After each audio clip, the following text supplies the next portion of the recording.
for Manchester United. Manchester United have fired Ruben Amorim, the head coach of the club in January, before the end of the January transfer window. So now we can forget about buying anybody in the transfer window. We can forget about that. They do not realize that this is what has happened.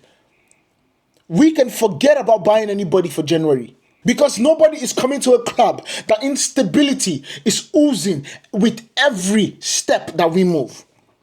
So what's next?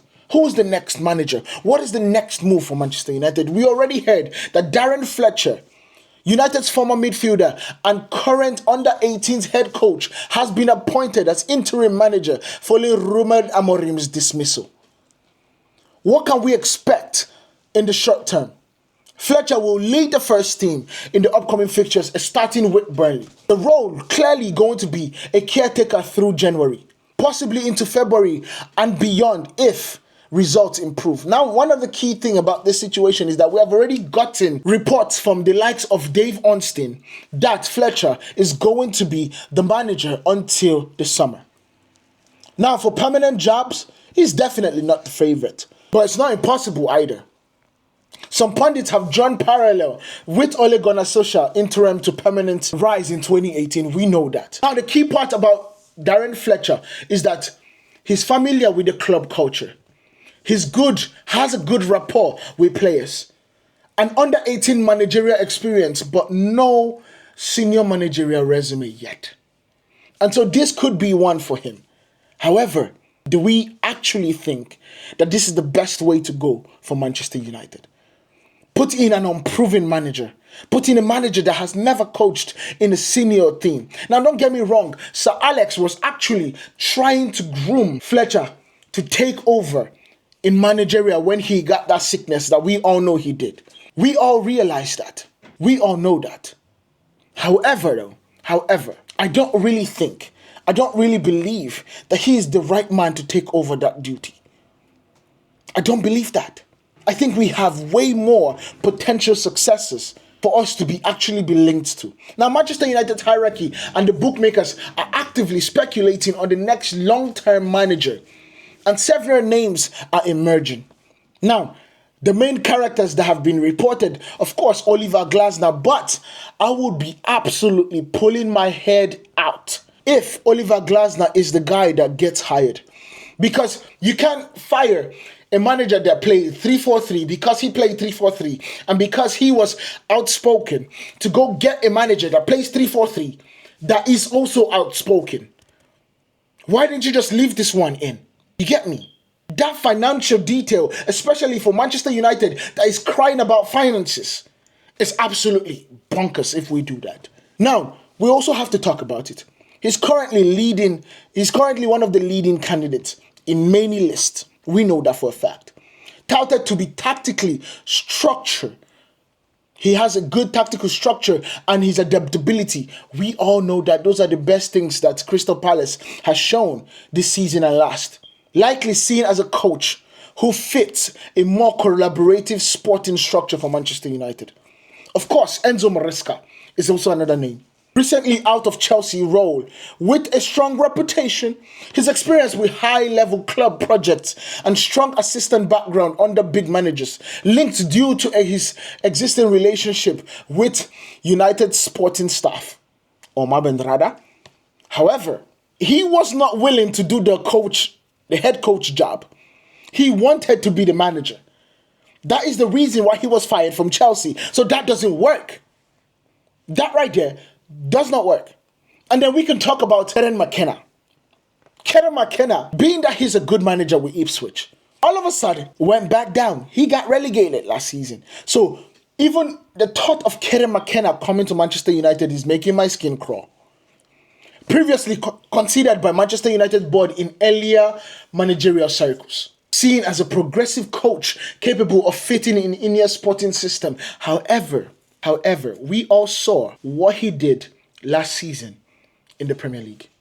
We cannot make that mistake. I repeat, we cannot make that mistake. That would absolutely be ridiculous. It would be. And then the next one, of course, these are the bigger names now. Julian Nagelsmann, reportedly on some shortlists due to the modern tactical approach and his familiarity with the Red Bull structure via the recruitment ties. Of course, we know Jason Wilcox, we know Christopher Vavo, and we know the other guy that has come from INEOS and whatever. They all know Nagelsmann. And they have probably all worked with Nagelsmann and know his brilliance. And he would be a high-profile choice if available after the international commitment happens. Of course, he's taking Germany to the World Cup. So he personally will be my favorite choice. However, we have to be crystal clear. All these players, all these coaches have a problem. Nagelsmann has never coached in the Premier League. He's a young manager, and that club is oozing with a lot of egos. And plus, he would probably want to be the manager. Keyword, probably want to be the manager. And then we move next to the next person, Xavi from Barcelona. Named in betting markets, of course, we know that through his actual interest and timing remaining unclear. We got the reports last summer that Xavi has been studying the Premier League, especially when Manchester United's opportunity came up with Ten Hag. We all realized that. And we all saw what Xavi was able to do with Barcelona. The reason why Barcelona is right now is because Xavi was able to rebuild that club in the image and likeness of himself. Arguably an image and likeness of Barcelona because he's a La Masia graduate. He's popular with the fans for his pedigree, but unconfirmed as a real target. We know that for sure. I am not going to mention Gareth Southgate because he is definitely a do not hire list. He's on that list. He's the top of that list. He's the top of that bloody list. But other names like Roberto De Zerbi, Unai Emery, Thomas Tuchel. Thomas Tuchel is a long shot, of course. Unai Emery is a long shot, of course, because he just signed, I believe, a contract extension.